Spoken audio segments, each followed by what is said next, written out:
Hi, it's Andrew, aka Grim YGO. We are on Slim YGO's channel today. I definitely wanted to collab with him and do this profile.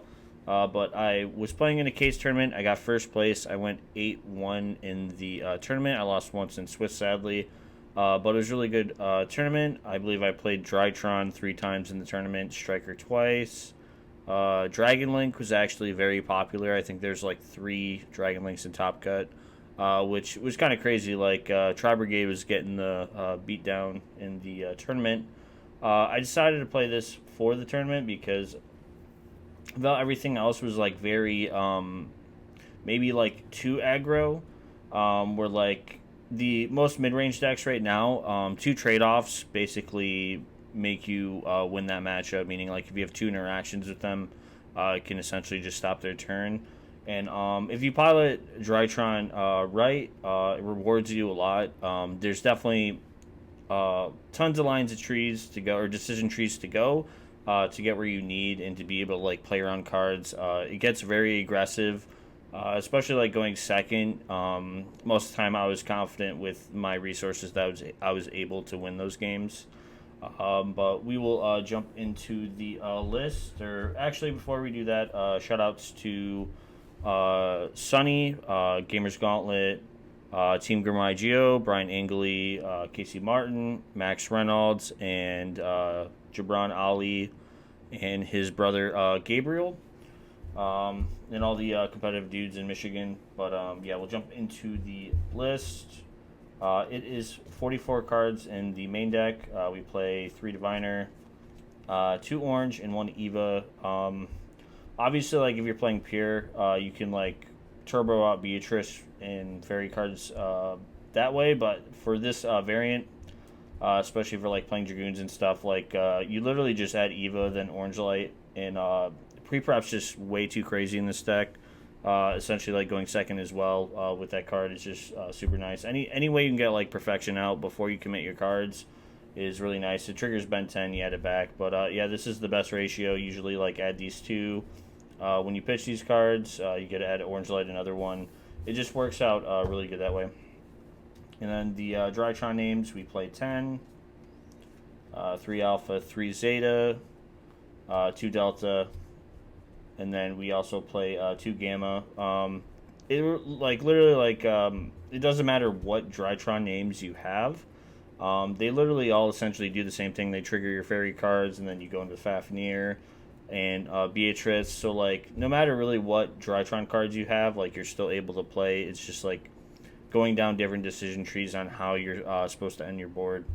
But 10 has worked out really good for me number wise. We play like 18 names to get to DRYTRON cards. But we play this card's controversial, but Natasha's crazy. When I played Dragon Link, I 2-0'd him. I went second twice. I didn't even resolve Natasha yet, and he was already going on to game 2, and then game 2 essentially the same thing. I was going to steal his hot red, and then he just scooped. And then Ben 10, Idatin, Perfection, and then Draco Nids. 5's perfect. You use like 3 on your opening turn, and there's 2 left in deck. But like if you have pre-prep, you're able to trigger Ben 10 like 1 or 2 extra times. So like you can search Natasha and other things like that to get more fairies for more negates.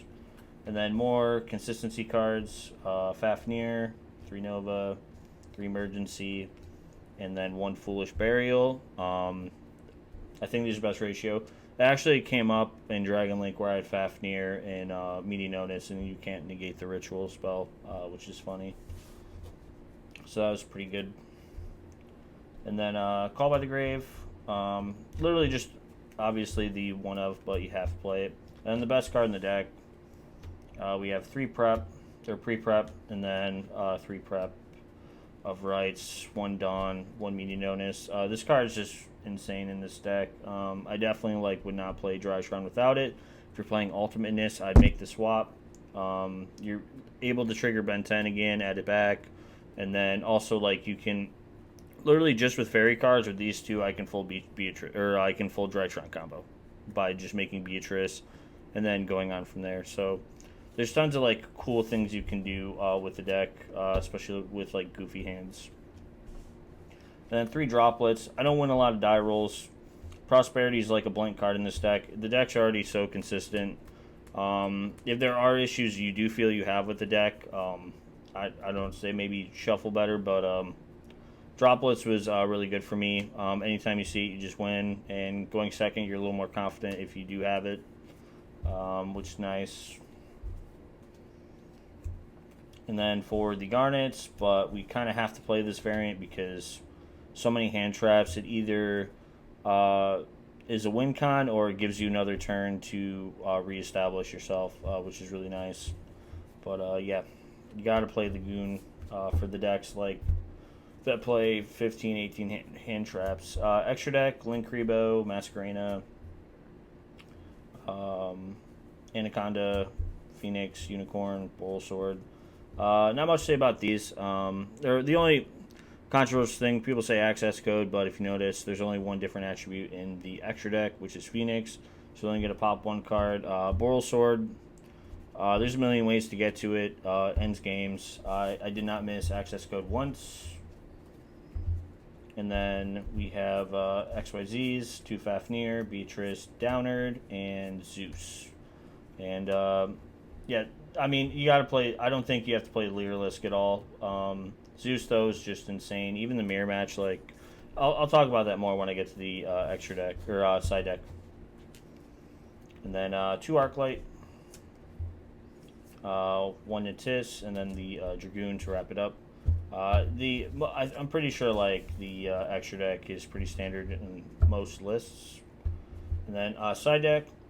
So obviously when you play a 44-card deck, you can't really account for your utility cards to get you there. By that I mean like hand traps.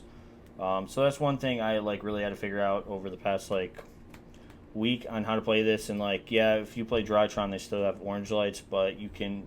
It was like proven in playtesting plus in the tournament where they make their board a Dark Ruler, and then I still won the game. You can let them burn their cards. Or if you're able to negate their orange lights, then you're in a really good situation there. But yeah, these were perfect. I didn't miss Droll or anything like that. And then 3 tactical talents.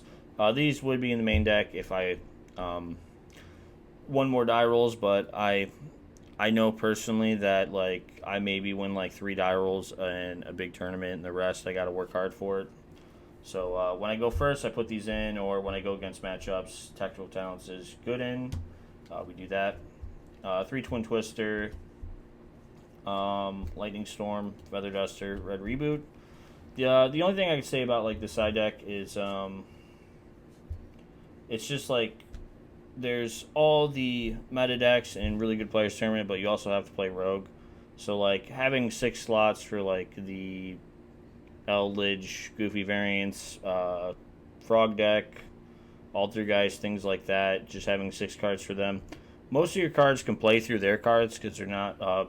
They can't pace as much with like your graveyard cards, which is really nice. But I wanted basically a lot of versatility, and for combo decks, you can either side in like your 12 cards with the droplets, or you just side in obviously matchups where like if it's DRYTRON mirror match, you just put Ruler and the droplets in, and you don't side Phantasme actually. But I basically just side those 6 in, and if I see it, I win. And yeah, it worked out pretty well that way. But yeah, thank you guys for watching on his channel. Don't forget to like and subscribe to both of us. Hit the notification bell. And thanks again, Slim, for having me on your channel. And I hope you guys have a great day. You guys enjoyed the video, and bye-bye.